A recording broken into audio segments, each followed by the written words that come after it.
Oke guys, jumpa lagi bersama Isma di channel kali ini. Yuk terus saja guys, kita akan ke medan reaksi.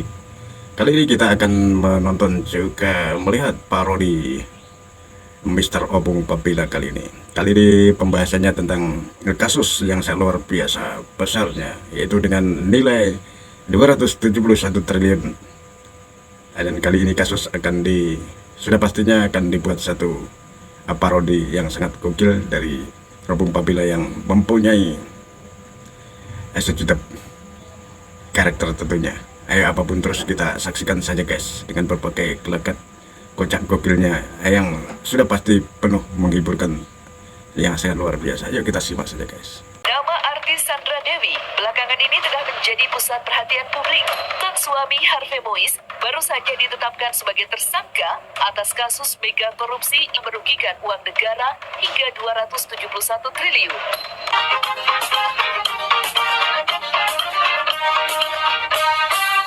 Seorang artis yang bernama Sandra Dewi, suaminya tersangkut kasus korupsi 271 triliun.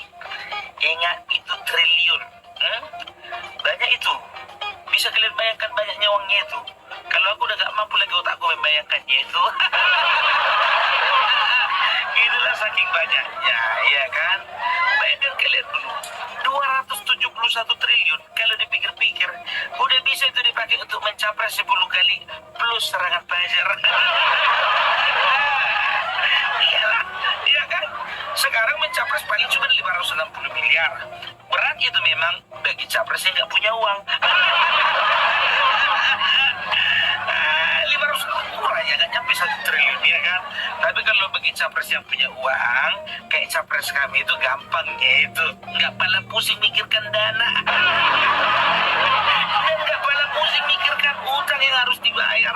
Oh iya, aku lupa ada quotesku hari ini, utang itu nggak perlu dipikirkan, perlu dibayar. Tapi kita lepaskan dulu masalah capres-capresan ya kan. Karena apa?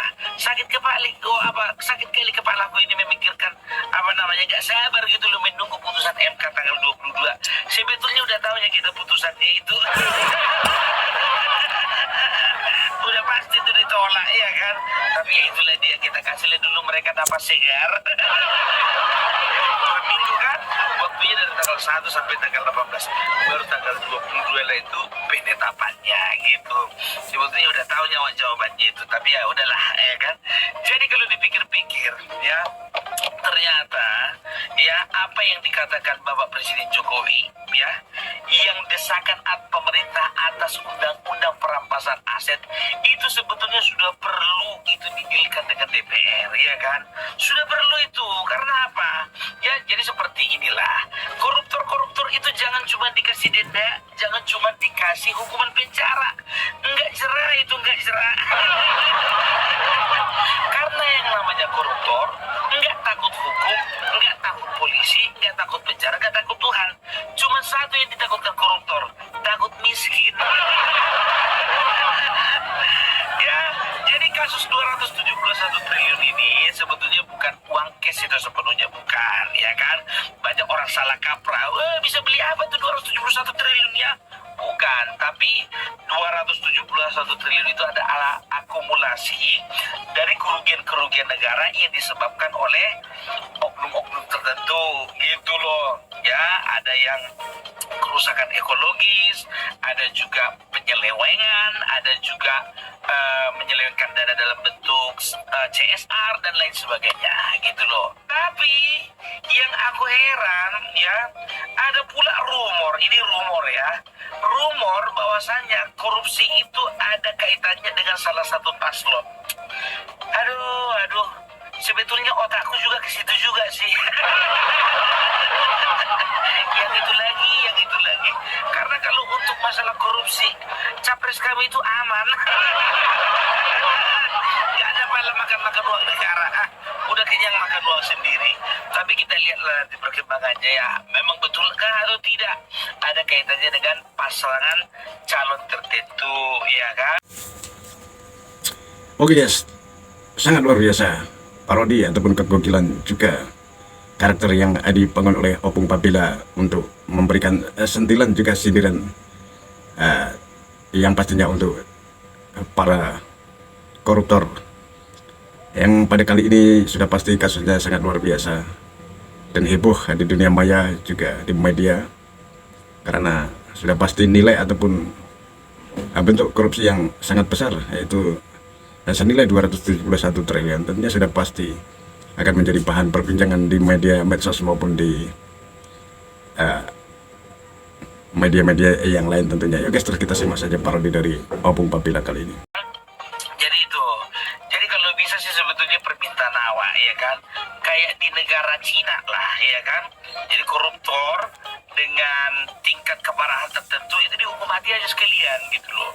Cuman masalahnya Indonesia ini ya masih menerapkan hukum yang manusiawi, walaupun tingkah lakunya itu binatangwi.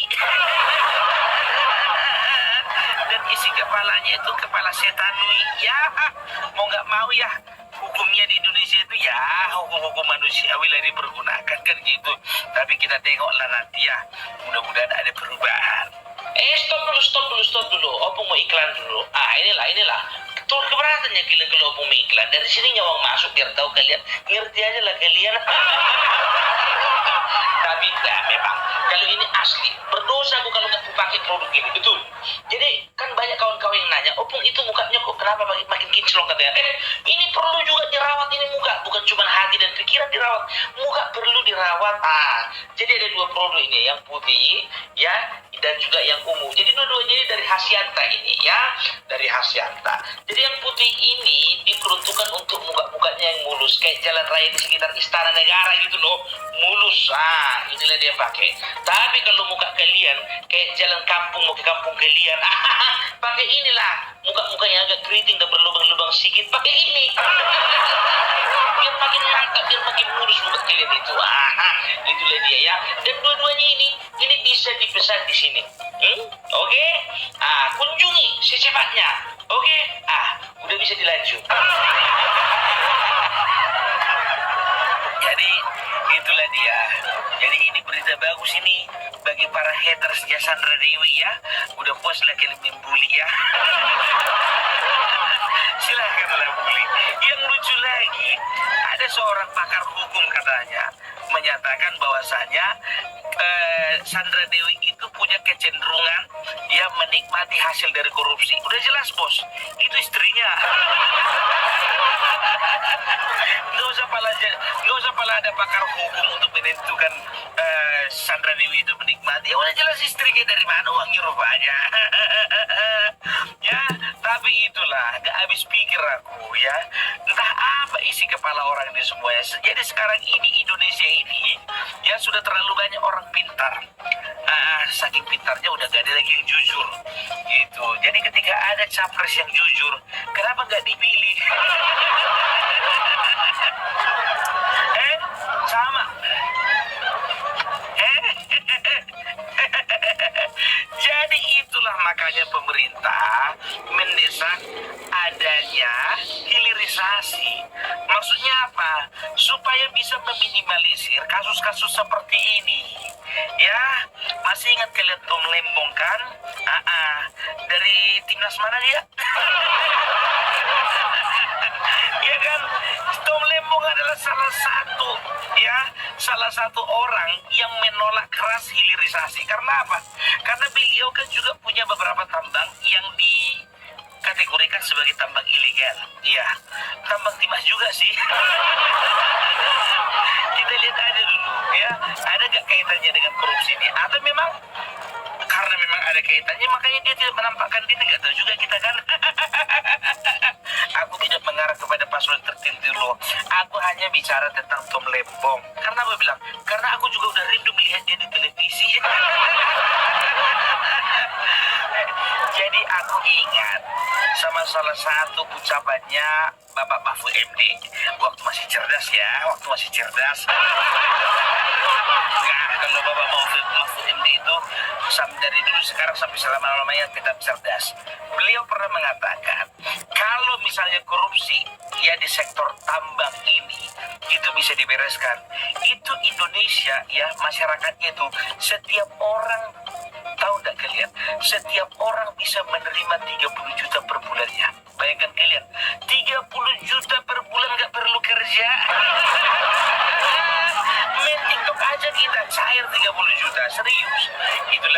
ibaratkan, tapi mungkin itu kalau dikalkulasi, hitung-hitung betul juga itu loh, ya kan? Berarti kan hebat ini korupsi di sektor tambang, gitu. Belum lagi kalau misalnya korupsi di sektor lainnya, ya itu juga dibereskan. Contohnya, apa namanya? Dibereskan masalah Formula E gitu dan juga gratifikasi untuk asuransi gitu loh. Nah, ini sedikit fokus ya masalahnya ya teman-teman, udah kelihatan. Oke guys, terima kasih guys untuk pemaparan reaksi kali ini dari Opung Pabila yang sudah pastinya membuat parodi tentang sebuah kasus yang sangat besar menimpa seorang artis tentunya, yang sangat luar biasa. Sudah pastinya akan dijadikan suatu parodi dan tontonan ataupun hiburan yang sudah pastinya dari seorang Opung yang mempunyai sejuta karakter ataupun kebolehan memainkan peranan sebagai stand up, kocak, gokil, dan berbagai watak. Sangat bijak untuk memainkan narasi-narasi yang sangat luar biasa tentunya. Oke, apapun ya, saya ucapkan terima kasih. Mohon maaf kalau ada kurang dan khilafnya penyampaian kami tentunya. Jangan lupa yang baru melihat ataupun menonton channel ini, tinggalkan like, comment, share, subscribe, agar channel ini tetap terus bisa memberikan upload-upload video yang terbaik ke depannya. Cukup sekian saja. Kalau wassalamualaikum warahmatullahi wabarakatuh. Jumpa lagi.